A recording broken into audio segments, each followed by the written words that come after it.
আউযুবিল্লাহি মিনাশ শাইতানির রাজিম বিসমিল্লাহির রহমানির রহিম।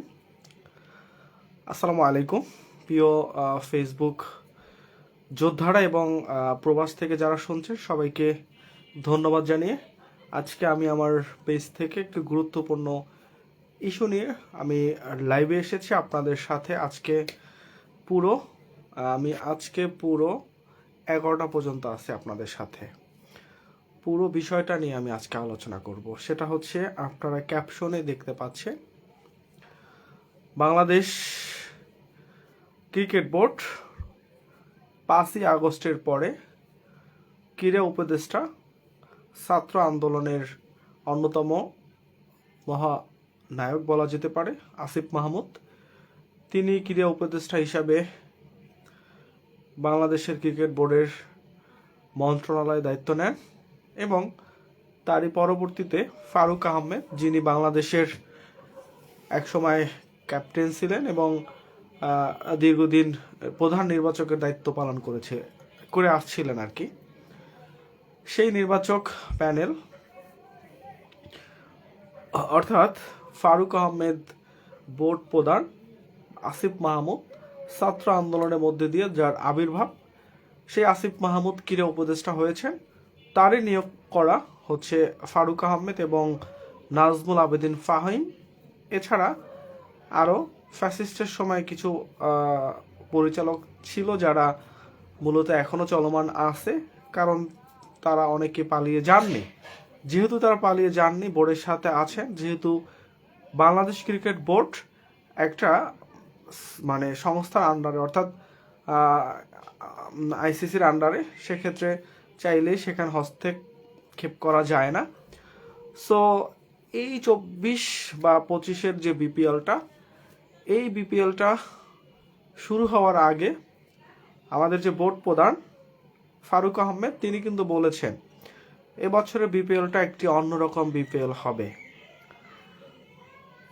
ঠিক সেই ফারুক আহমেদ আজকে দেখলাম গতকালকে রিয়াসেদ আজিম সাংবাদিক সম্মেলনে তাকে প্রশ্ন করতেছে, সেখানে অবশ্যই ক্রীড়া উপদেষ্টা আসিফ মাহমুদ তিনি কিন্তু ছিলেন। আসিফ মাহমুদ আন্দোলনের সময় যে স্পিরিট নিয়ে কথা বলেছিলেন, গতকালকে সামান্য কয়েকজন সাংবাদিককে ফেস করতে পারেন নাই, কারণ তার চোখ মুখ মলিন ছিল। এখন কথা হচ্ছে, বিষয়টা কি? বিষয়টা হচ্ছে প্লেয়ার ড্রাফট থেকে শুরু করে আজ পর্যন্ত যতগুলো ঘটনা ঘটেছে, বিশেষ করে প্লেয়ার ড্রাফটে প্লেয়ারদের ক্যাটাগরি যে ডিভাইড করা, সেইটা নিয়ে প্রশ্নবিদ্ধ ছিল। সেখানে যারা গত 5 আসরে রান করেছে তাদের ক্যাটাগরি ডিতে চলে গেছে, ইতে চলে গেছে, এরকম ক্যাটাগরি নিয়ে প্রশ্ন ছিল। ফারুক আহমেদ সেটা নিয়ে কোনো কাজ করেননি। ফাহিম সহ, আকরাম খান সহ যারা বোর্ডে আসে সবাই কেউ কাজ করেননি। ক্রিকেটারদের বা প্লেয়ারদের আত্মসম্মান এখানে অনেক অংশে নির্ভরশীল ছিল। কারণ একটা খেলোয়াড় যদি বিগত 5 বছর টপ 5 রান স্কোরার থাকে, ওই খেলোয়াড়টা যদি ডি গ্রেডে চলে যায়, তাহলে কিন্তু তার একটা আত্মসম্মানে লাগবে। বিষয়টা নিয়ে আলোচনা করব। ক্যাটাগরি গেল, এরপরে প্লেয়ার ড্রাফটে এক একটা ফ্রাঞ্চাইজি এক এক ধরনের খেলোয়াড়দের নিচ্ছে বা কথা বলতেছে। যখনই যেমন সাব্বির রহমানকে ঢাকা সাকিব খান যখন কল করলো, তখন কিন্তু তারা বলছে সোল্ড হয়ে গেছে, অর্থাৎ সাব্বির হোসেনকে মিনিং করছে।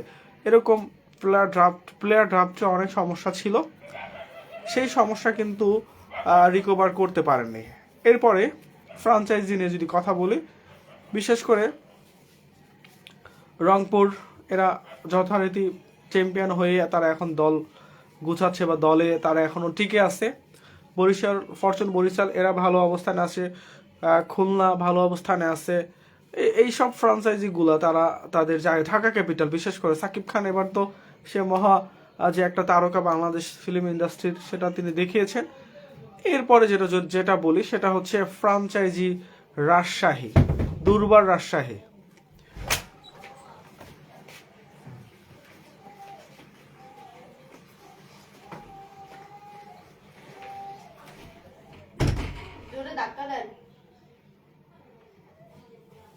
দুর্বার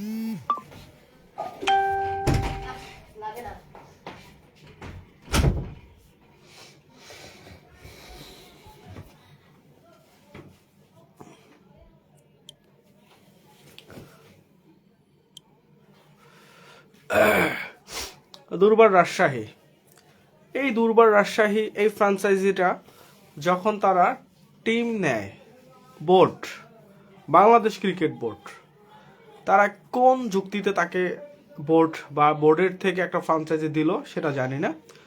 দুর্বার রাজশাহী তারা টিম যে গঠন করলো, সেই টিমে যেভাবে প্লেয়ার সিলেকশন করলো, সেটা অবশ্যই যখন সিলেকশন হয় তখন কিন্তু অবশ্যই বাংলাদেশের যে সাংবাদিকরা তারা এটা নিয়ে অনেকভাবে কথা বলেছে।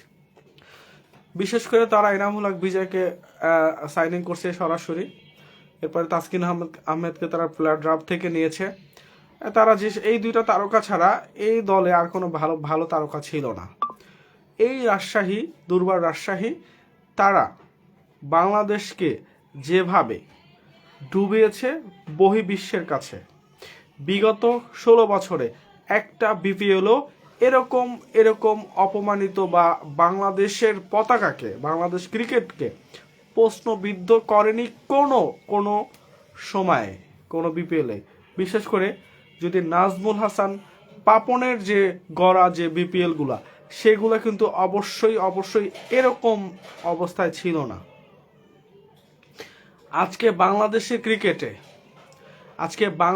ক্রিকেটে যে বদনাম, বাংলাদেশ ক্রিকেটের যে বদনাম অর্জন করেছে সারা বিশ্বের কাছে, আজকে বিদেশি খেলোয়াড়রা হোটেল থেকে বের হতে পারতেছে না, বিদেশি খেলোয়াড়দের টিএডি দিচ্ছে না, ঠিকমতো টাকা দিচ্ছে না, এই যে বিষয়গুলা, এগুলো অবশ্যই আসিফ মাহমুদকে এই দায় কখনো এড়াতে পারে না, ফারুক আহমেদ এই দায় এড়াতে পারে না। তাদের প্রত্যেককে এই দায়ের জন্য অবশ্যই পদত্যাগ করা উচিত। দায়িত্ব যখন নিভেন কাঁধে, দায়িত্ব নেওয়ার মতো নেন, এইভাবে না। আমার দেশকে যারা ডুবাবে, আমার দেশকে যারা বহির্বিশ্বের দরবারে লাঞ্ছিত করবে, কলঙ্কিত করবে, তাদেরকে এই বাংলাদেশের কোনো প্রকার কোনো সংস্কারের আমাদের দরকার নাই। আমাদের যথেষ্ট মানে বদনাম এই রাষ্ট্র কামিয়েছে। আজকে যদি আইসিসি একটা নোটিশ দিয়ে দেয় বাংলাদেশে আর কোনো বিপিএল হবে না, কারণ বহির্বিশ্বের যে ক্রিকেটারগুলো, আন্তর্জাতিক খেলোয়াড়গুলো, বিদেশি খেলোয়াড়গুলো, তারা যে অবশ্যই কিন্তু আইসিসির কাছে নালিশ করবে, ইভেন তারা কিন্তু এই বিষয়টা জানাবে। সো বাংলাদেশে আর বিপিএল আয়োজন করতে দিবে না, আমি এটা বলে দিচ্ছি আপনাদের। যদিও তাই সেটা অন্য হিসাব। আজকে দেখেন খেলোয়াড়দের আত্মসম্মান, মান সম্মান, একটা খেলোয়াড় ফিক্সিংয়ের সাথে জড়িত না প্রমাণই হয়নি, সেই খেলোয়াড়টাকে দেশ ত্যাগের নিষেধাজ্ঞা দিয়ে তারা নানা বিভিন্ন প্রথম আলো থেকে শুরু কালের খণ্ড থেকে সবগুলা চ্যানেলে তারা দিয়ে দিচ্ছে এগুলা। সো এনামুল হক বিজয় তিনি অবশ্যই তার জায়গা থেকে কিন্তু বলেছে যে তিনি আইনানুগ ব্যবস্থা নেবেন। এখন এই বিজয়ের যে কেরিয়ারের উপর যে একটা প্রভাবটা পড়লো, তার ইমেজের উপর যে প্রভাবটা পড়লো, অবশ্যই এ দায়ভার বিসিবিকে নিতে হবে, এই ফারুক আহমেদকে নিতে হবে, এই নাজমুল আবদিন ফাহিমকে নিতে হবে, এই আসিফ মাহমুদকে নিতে হবে। আমরা জুলাই আগস্টে আন্দোলনে নারায়ণগঞ্জে শামীম ওসমানের সাথে যিনি ছাত্রদের বুকে গুলি চালিয়েছে, সেই লোকও ফারুক আহমেদের সাথে এই বিপিএল এর ভিআইপি বক্সে বসে খেলা দেখছে। আপনারা আইসেন সংস্কার করতে, সংস্কারের কথা বলতে, আপনাদের এই সংস্কার হবে না। আপনারা যদি সংস্কার করতেন তাহলে অবশ্যই আজকে ফ্যাসিস্টের দোসররা বিভিন্ন জায়গায় তাদের লিফলেট নিয়ে বের হতো না। সো বাংলাদেশ ক্রিকেটে আপনারা যতটুকু ক্ষতি করছেন, দীর্ঘ 16 বছরে এতটুকু ক্ষতি কেউ করেনি। আপনারা সাকিবকে অপরাধী বানাই ফেলছেন, সাকিব আল হাসানকে অপরাধী বানাই ফেলছেন, মানে সে হাসিনা আমলে একটা নির্বাচনে গেছে, এতুরই তার অপরাধ ছিল। আজকে সাকিবের মতো এক মহাতারকা বাংলাদেশ থেকে বিদায় নিতে পারতেছে না, এটা এক ধরনের আপনাদের ব্যর্থতা। আপনারা কি চান আপনারা জানেন। বাংলাদেশের ভাবমূর্তি নষ্ট করে আজকে বহির্বিশ্বের কাছে বাংলাদেশের ক্রিকেটকে যেভাবে হেয় করেছেন, যেভাবে ছোট করেছেন, এটা অবশ্যই অবশ্যই বাংলাদেশের জন্য অত্যন্ত লজ্জা এবং মানে খুবই খুবই দুঃখের বিষয়।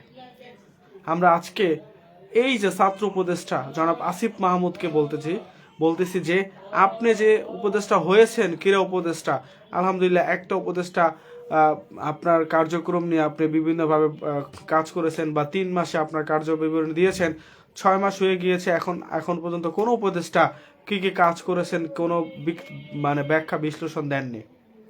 তো ছাত্রদের রক্তের উপর দাঁড়িয়ে আপনারা আজকে উপদেষ্টা পরিষদ গঠন করে রাষ্ট্রের যে সম্পদ সেগুলো ভোগ করে রাষ্ট্রকে বহির্বিশ্বের কাছে ছোট করে দিচ্ছেন।